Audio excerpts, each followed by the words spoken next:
নমস্কার, astrology solution চ্যানেলে সকলকে স্বাগত। আজকে আমরা আলোচনা করব একজন জাতিকার হাত দেখে কী করে বুঝবেন সেই জাতিকা সংসারের জন্য কতটা সৌভাগ্যবতী হতে পারেন।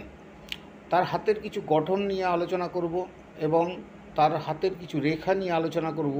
যেই রেখাগুলো দেখে আপনি জানবেন সেই মহিলা হচ্ছে আপনার পরিবারের একজন সৌভাগ্যবতী মহিলা এবং তিনি আপনার সংসারে সৌভাগ্য বহন করে নিয়ে আসতে পারেন।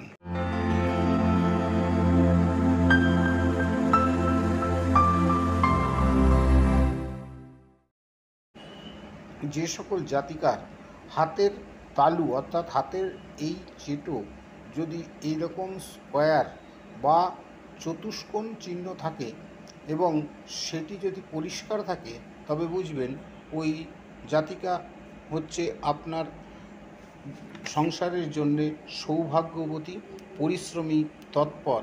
যারা এই ধরনের মহিলা হয়ে থাকেন, এদের সঙ্গে যারা থাকেন তারাও সৌভাগ্যবান হন এবং সৌভাগ্য বহন করে নিয়ে আসেন।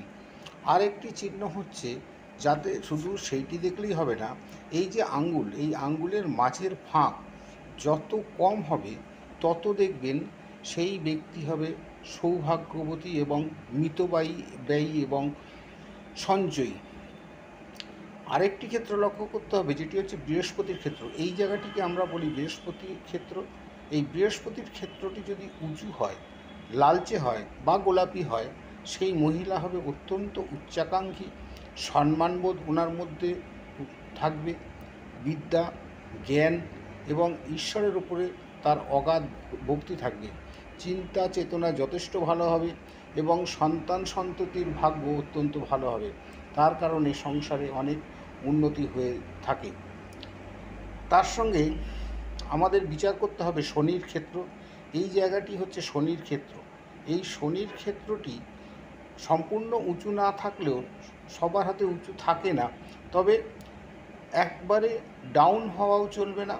তার সঙ্গে যদি এই ধরনের ক্রস চিহ্ন বা দ্বীপ চিহ্ন বা মৎস্য চিহ্ন না থাকে এবং এই জায়গাটি যদি পরিষ্কার থাকে, তবে সেই ব্যক্তি হবে সেই নারী হবে অত্যন্ত ভাগ্যবতী এবং পারিবারিক সুখের কারণ হবে, দাম্পত্য জীবন সুখী হবে এবং তার বিপরীত লিঙ্গের মানুষটিকে তিনি সুখ দিতে সর্বদাই সচেষ্ট থাকবেন। তার সঙ্গে আরও একটি বিষয় দেখা উচিত, যেটি হচ্ছে রবির ক্ষেত্র। এই জায়গাটিকে বলে থাকি আমরা রবির ক্ষেত্র। এই রবির ক্ষেত্রটিও ভালো হতে হবে।